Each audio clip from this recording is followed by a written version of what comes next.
कहानी की शुरुआत में हमें दिखाया जाता है निक और जूडी अब जूटोपिया पुलिस विभाग में आधिकारिक रूप से पार्टनर बन चुके थे। मेयर बेलवेदर का असली चेहरा उजागर करके उन्होंने पूरे शहर को तबाही से बचाया था और लोगों का भरोसा जीता था। जूटोपिया को एक नया मेयर मिला था जिसका नाम पैट्रिक था, जो पहले एक मशहूर अभिनेता हुआ करता था। उसने मौसम मशीनों की 100वीं सालगिरह के लिए एक बड़े जश्न का ऐलान किया, क्योंकि यही वो मशीनें थीं जिनकी वजह से हर प्रजाति के जानवर शांति और प्यार के साथ एक साथ रह पा रहे थे। अगले दृश्य में हम जूटोपिया पुलिस विभाग के अंदर पहुंचते हैं, जहां चीफ बोगो अपने वरिष्ठ अधिकारियों को एक नकली कस्टम अधिकारी को गिरफ्तार करने का आदेश दे रहा था, जो शहर में घूम रहा था। बोगो चाहता था कि निक और जूडी सिर्फ देखें और सीखें ताकि वो समझ सकें कि अनुभवी अधिकारी असली अपराधियों को कैसे पकड़ते हैं। लेकिन वो अपनी बात पूरी भी नहीं कर पाया था कि निक और जूडी खुद ही उस नकली अधिकारी को पकड़ने के लिए दौड़ पड़े। बंदरगाह पर निक और जूडी एक जोड़े का नाटक करके उस संदिग्ध को रंगे हाथों पकड़ने की कोशिश करने लगे। नकली अधिकारी ने उन्हें वहाँ से चले जाने को कहा, लेकिन निक ने अपनी चालाक कहानी से उसे फंसा लिया। उसने बात की कि उसका बेटा जन्मदिन पर नाव की सवारी के लिए कितना बेताब है और फिर बड़े आराम से उस अधिकारी से ऑटोग्राफ मांगा। इसी बीच जूडी चुपचाप एक कंटेनर खोलने की कोशिश करने लगी, लेकिन जल्द ही अधिकारी को समझ आ गया कि ये दोनों दरअसल पुलिस वाले हैं। वो अपनी गाड़ी में कूदा और भाग निकला। निक और जूडी ने एक सुअर की गाड़ी उठाई और उसका पीछा करने लगे, जबकि पुलिस की दूसरी टीमें भी मौके पर पहुंचने लगी। काफी मशक्कत के बाद निक और जूडी उस संदिग्ध की गाड़ी में कूद पड़े और आखिरकार उसे रुकवा कर गिरफ्तार कर लिया। लेकिन इस सारी उथल पुथल में मौसम मशीनें बनाने वाले वैज्ञानिक की एक विशाल मूर्ति ढह गई और टूट गई। सब हैरान और गुस्से में थे। उसी वक्त जेब्रा ब्रदर्स वहाँ आए और बड़ी चालाकी से गिरफ्तार अधिकारी को अपनी गाड़ी में बिठा लिया, जिससे मीडिया और आम लोगों को लगा कि उन्हीं ने उसे पकड़ा था। नकली अधिकारी की गाड़ी की तलाशी के दौरान जूडी को सरीसृप की खाल और कुछ अजीब दस्तावेज मिले। वो हैरान रह गई, क्योंकि जूटोपिया में सरीसृपों का होना ही नहीं चाहिए था। जूडी ने तुरंत ये बात चीफ बोगो को बताई, लेकिन उसने सुनने से इनकार कर दिया। वो पहले से ही निक और जूडी पर मूर्ति तोड़ने के लिए बुरी तरह नाराज था। सजा के तौर पर बोगो ने उन्हें एक वर्कशॉप में भेज दिया, जहाँ डॉ फसबी उन्हें टीम वर्क सुधारने के बारे में पढ़ाते थे। दूसरे अधिकारी उनका मजाक उड़ाते हुए कह रहे थे कि उनकी पार्टनरशिप पूरी तरह बेकार है। पूरे शहर में लोग टूटी मूर्ति को लेकर गुस्से में थे, लेकिन निक और जूडी इस सब पर ध्यान नहीं दे रहे थे, क्योंकि वो अभी भी एक दूसरे पर पूरी तरह भरोसा करते थे। उस रात जूडी अपने कमरे में बैठकर खबरें देख रही थी। रिपोर्ट में बताया जा रहा था कि लिंग्सले परिवार, जो बिल्लियों का एक ताकतवर परिवार है, अपना इलाका बढ़ा रहा है, क्योंकि उनके दादा दादी मौसम मशीनों के असली निर्माता थे। इससे दूसरी प्रजातियों में डर और बेचैनी फैल गई थी। खबर में ये भी बताया गया कि सालगिरह के जश्न के दौरान लिंग्सले परिवार की असली डायरी दिखाई जाएगी। वो डायरी जिसमें मौसम मशीनों का असली डिजाइन था। पहले एक सरीसृप हमले के बाद डायरी को छुपा दिया गया था। जूडी पुराने वीडियो देखने लगी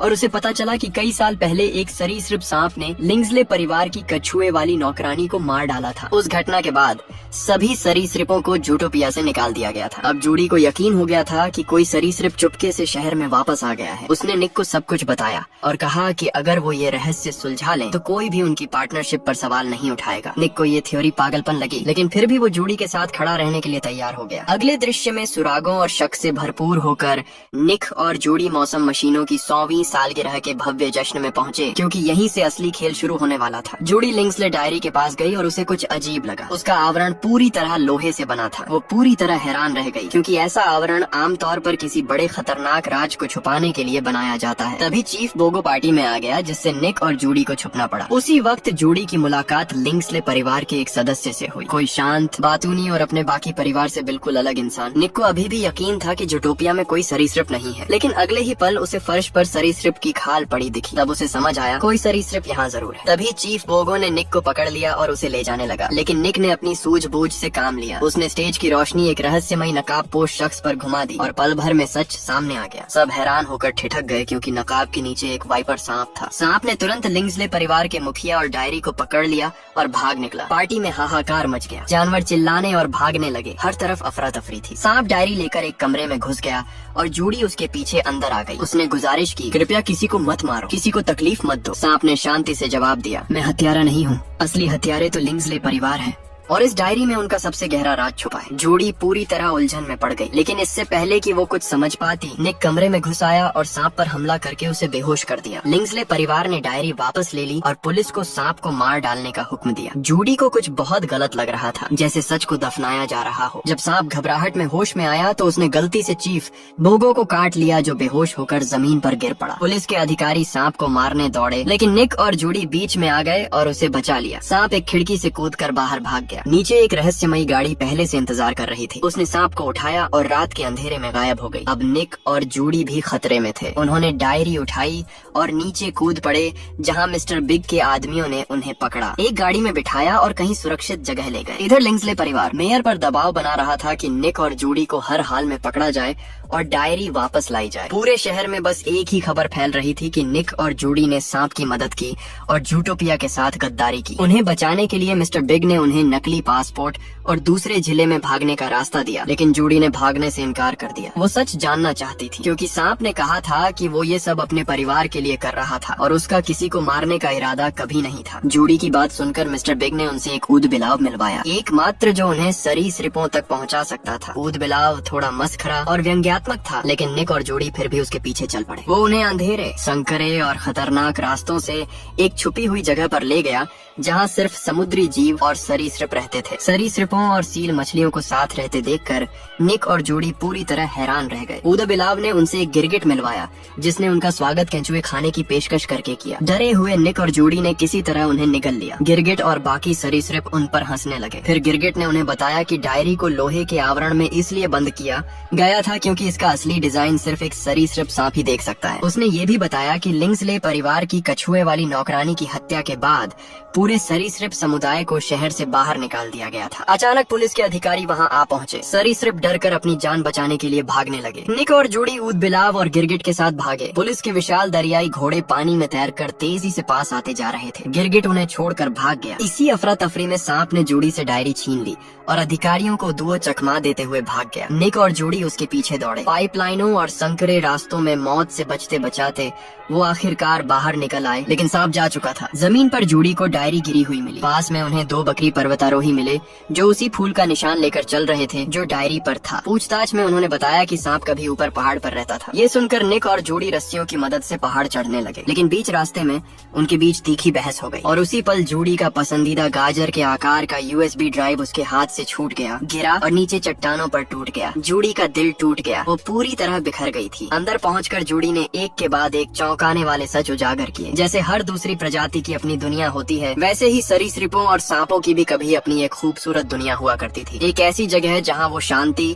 सुरक्षा और इज्जत के साथ रहते थे। लेकिन लिंग्सले परिवार ने उनसे सब कुछ छीन लिया, उनके घर, उनकी पहचान, उनकी पूरी दुनिया। अब जूडी को समझ आया कि सांप सच बोल रहा था। वो खलनायक नहीं था, वो अपने परिवार को बचाने के लिए लड़ रहा था। तभी निक ने देखा कि अधिकारी तेजी से आ रहे हैं। हमें अभी यहाँ से निकलना होगा, उसने चेतावनी दी, लेकिन जूडी ने मना कर दिया। सबूत के बिना कोई हम पर यकीन नहीं करेगा, उसने कहा। हमें सच उजागर करना ही होगा। अचानक अधिकारियों ने हमला कर दिया। धक्के इतने जोरदार थे कि इमारत टूटने लगी। जूडी का पैर फिसला और वो गिरने लगी। आखिरी पल में सांप और उसके दोस्त बिल ने आगे कूदकर उसे बचाया, लेकिन एक अधिकारी ने जूडी को बेहोशी का इंजेक्शन लगा दिया। उसकी आंखें धुंधली हो गईं और वो बेहोश होकर गिर पड़ी। सांप और बिल उसे खींचकर सुरक्षित जगह पर ले गए। दूसरी तरफ निक ने बहादुरी से लड़ाई की, लेकिन वो दबा दिया गया और गिरफ्तार हो गया। जब जूडी की आंखें खुली तो वो खुद को एक बाइक पर सवार पाई। उसके सामने गैरी, सांप और उसका दोस्त रॉबर्ट बैठे थे। घबराओ मत, गैरी ने शांति से कहा, हम तुम्हारे साथ हैं। जब जूडी ने निक के बारे में पूछा तो गैरी ने बताया कि अधिकारियों ने उसे हिरासत में ले लिया है। उसने उसे एक किताब दी, वही किताब जिसमें मौसम मशीनों का सबसे गहरा राज है। लेकिन जेल में निक ने जूडी के बारे में एक भी शब्द नहीं कहा। सजा के तौर पर उसे सीधे जेल में डाल दिया गया। अपनी कोठरी की खिड़की की सलाखों के बीच से निक ने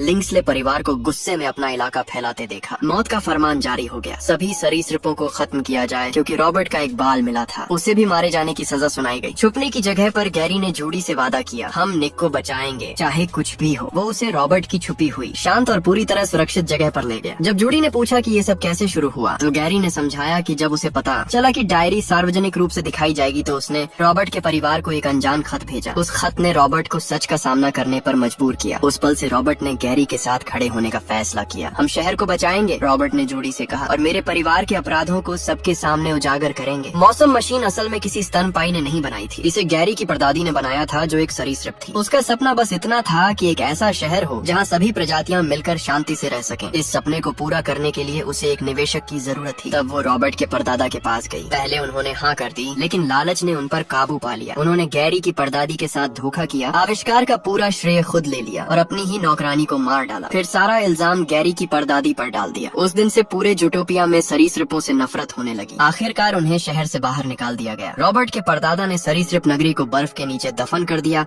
ताकि सच कभी सामने न आए। लेकिन मौसम मशीन का असली पेटेंट बच गया था। नौकरानी ने उसे सुरक्षित कर लिया था और गिरफ्तारी से पहले गैरी की दादी ने उसे अपने पुराने घर में छुपा दिया था। अगर वो घर ढूंढ लें तो पेटेंट निकाल सकते हैं, लिंक्सले परिवार के अपराध साबित कर सकते हैं और जूटोपिया को बचा सकते हैं। पेटेंट ढूंढने के लिए पहले उन्हें घड़ी टॉवर का स्विच चालू करना होगा जो सरीसृप नगरी के अंदर कहीं था। वो स्विच सिर्फ मौसम मशीन के अंदर से ही चालू किया जा सकता था, इसलिए तीनों सीधे उसी तरफ चल पड़े। लेकिन दूसरी तरफ रॉबर्ट का फोन ट्रैक हो गया और अधिकारियों को उनके पीछे भेजा गया। जेल में निक की मुलाकात पुराने दुश्मनों से हुई। ऊद बिलाव ने उससे पूछा, तुम इतने टूटे हुए क्यों लग रहे हो? निक ने धीरे से जवाब दिया, जब मैंने जूडी को बताया कि ये केस हमारी जान के लायक नहीं है तो उसने कहा हम बहुत अलग हैं और शायद हम पार्टनर नहीं रह सकते। निक की आंखें भर आईं। मैं उसे खोना नहीं चाहता। ये सुनकर ऊद बिलाव का दिल पिघल गया। उसने जेल का दरवाजा खोला और निक को भागने में मदद की, लेकिन गार्डों से बचते हुए निक ने गलती से जेल के सभी अपराधियों को छोड़ दिया। हाहाकार मच गया। एक दोस्त की मदद से निक और ऊद बिलाव किसी तरह भाग निकले। जाने से पहले निक ने अपने दोस्त से कहा, हॉक वार्डन के कंप्यूटर को हैक करो, मुझे जूडी का ठिकाना चाहिए। इधर जूडी, रॉबर्ट और गैरी मौसम की दीवार की तरफ बढ़ रहे थे। लेकिन जब जूडी को एहसास हुआ कि अधिकारी उन्हें ट्रैक कर रहे हैं तो उसने अपना फोन जमीन पर पटक कर तोड़ दिया और उनकी लोकेशन पूरी तरह काट दी। मौसम की दीवार के बाहर एक बड़ा त्योहार चल रहा था। भीड़ बहुत ज्यादा और शोरगुल से भरी थी, लेकिन अपने साथियों की मदद से जूडी भीड़ को चीरती हुई आगे बढ़ती गई। अब तीनों मौसम मशीन की तरफ दौड़ रहे थे। उसी वक्त रॉबर्ट के पिता को उनकी पूरी योजना का पता चल गया। उन्होंने गार्डों की तरफ मुड़कर ठंडे लहजे में हुक्म दिया, इन्हें जिंदा मत जाने देना। तभी एक अधिकारी ने सीधे जूडी पर जहरीला डार्ट चलाया, लेकिन ठीक आखिरी पल में निक फ्लैश की गाड़ी लेकर बीच में आ गया। जूडी की जान बच गई। जूडी, गैरी और रॉबर्ट मौसम मशीन के अंदर पहुंच गए। दरवाजे बंद हो गए। निक बाहर ही रह गया। अंदर सबकी मदद से जूडी ने सरीसृप नगरी का घड़ी टॉवर स्विच चालू किया। बर्फ के नीचे धीरे धीरे दबी हुई सरीसृप नगरी की घड़ी टॉवर चमकने लगी। कई सालों बाद पहली बार सरीसृप नगरी दिखाई देने लगी। सब जश्न मनाने लगे, लेकिन बाहर चालू हुई मौसम मशीन ने हाहाकार मचा दिया। जमाने वाली हवाएं और तूफानी बर्फबारी शुरू हो गई। निक को बचे रहने में मुश्किल हो रही थी। ये देखकर जूडी घबरा गई। सही वक्त पर ऊद बिलाव ने दरवाजा खोला। निक लड़खड़ाते हुए अंदर आया। बमुश्किल जीवित था, लेकिन अंदर पहुंचते ही रॉबर्ट ने उनके साथ धोखा किया। वो तेजी से जूडी की तरफ बढ़ा और उसे जहर का इंजेक्शन लगा दिया। गैरी ने गुस्से में रॉबर्ट पर हमला किया, लेकिन रॉबर्ट ने गैरी को बाहर बर्फ में फेंक दिया। रॉबर्ट चिल्लाया, मेरे परिवार में कोई मुझे इज्जत नहीं देता, इसलिए मैं असली मौसम मशीन के कागजात जला दूंगा, तभी वो मुझे अपनाएंगे। जूडी कमजोर थी लेकिन होश में थी। उसने गुजारिश की, अपने परिवार जैसे मत बनो, तुम उनसे बेहतर हो। रॉबर्ट ने शांति से जवाब दिया, मुझे उनसे अलग नहीं बनना। फिर उसने ऊद बिलाव को भी जहर का इंजेक्शन लगाकर बेहोश कर दिया। निक जूडी को ढूंढते हुए भटक रहा था कि रॉबर्ट ने उस पर भी हमला कर दिया। बाहर गैरी किसी तरह अपनी शरीर की गर्मी से जूडी को जिंदा रखने की कोशिश कर रहा था। तभी अधिकारी आए और गैरी को जूडी के ऊपर लिपटे देखकर समझे कि वो उसे खाने की कोशिश कर रहा है और तुरंत उस पर हमला कर दिया। गैरी चिल्लाया, मैं उसे बचाने की कोशिश कर रहा हूँ, मारने की नहीं। लेकिन कोई नहीं सुना। इसी अफरा तफरी में रॉबर्ट ने फिर से निक पर हमला किया। तभी गैरी की नजर रॉबर्ट के बैग में रखे एंटी वेनम पर पड़ी। उसने निक को चिल्लाकर बताया, एंटी वेनम, इसे नीचे फेंको, ये जूडी को बचा सकता है। अपनी जान की बाजी लगाकर निक ने रॉबर्ट से एंटी वेनम छीनने के लिए लड़ाई की। इसी दौरान शीशी फिसलकर एक बर्फीली खाई के किनारे की तरफ जाने लगी। बिना एक पल सोचे निक आगे दौड़ा, एंटी वेनम पकड़ा और नीचे फेंक दिया। गैरी ने तुरंत जूडी को इंजेक्शन लगाया। धीरे धीरे जूडी की आंखें खुली। जैसे ही उसे ताकत आई वो निक की तरफ दौड़ी और गैरी की मदद से उसे खाई के किनारे से वापस खींच लिया। रॉबर्ट का संतुलन बिगड़ गया और वो नीचे जमे हुए अंधेरे में जा गिरा। गैरी ने इंजेक्शन से ऊद बिलाव को होश में लाया। निक और जूडी ने एक दूसरे की तरफ देखा और मुस्कुराए। बिना एक शब्द कहे उनकी आंखों ने सब कह दिया, हम साथ हैं और हमेशा रहेंगे। लेकिन खतरा अभी टला नहीं था। रॉबर्ट अभी जीवित था और असली पेटेंट कागजात जलाने के लिए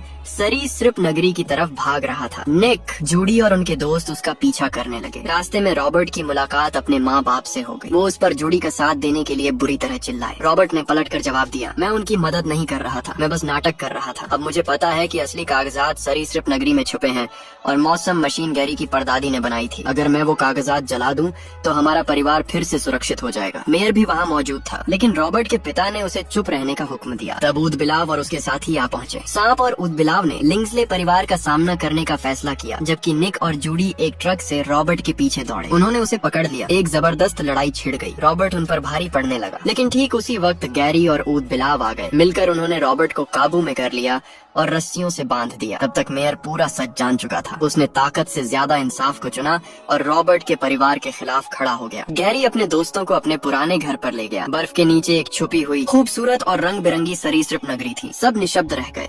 घर के अंदर गैरी भावुक हो गया। बचपन की यादें उसके मन में उमड़ आईं और वहाँ आखिरकार उन्हें गैरी की परदादी का बनाया हुआ असली मौसम मशीन का पेटेंट मिल गया। तभी रॉबर्ट फिर प्रकट हुआ, सबको मारने के लिए तैयार। लेकिन इससे पहले कि वो कुछ कर पाता, अधिकारी पहुंच गए और उसे बेहोश कर दिया। सच पूरे शहर में फैल गया। रॉबर्ट और उसके परिवार को गिरफ्तार कर लिया गया। निक, जूडी और उनके दोस्तों को नायकों की तरह सम्मानित किया गया। उन्हें बहादुरी के पुरस्कार मिले और आखिरकार सरीसृपों को जूटोपिया वापस लौटने की अनुमति दे दी गई। वो सब एक नई जिंदगी शुरू करने लगे। निक और जूडी एक बार फिर मुस्कुराए, सच्चे पार्टनर की तरह खड़े जिन्होंने अपना मिशन पूरा कर लिया था। गैरी ने अपने घर पर एक पार्टी रखी। वर्षों की जिलावतनी के बाद उसका पूरा परिवार अपने शहर, अपने घर एक साथ लौट आया। लेकिन आखिरी दृश्य में हम देखते हैं कि बेलवेदर जेल से भाग निकली है और भेस बदलकर भागने की कोशिश कर रही है। लेकिन तभी उसे एहसास होता है कि निक और जूडी पहले से वहाँ मौजूद हैं, उसे गिरफ्तार करने के लिए तैयार। और इसी के साथ फिल्म का अंत होता है।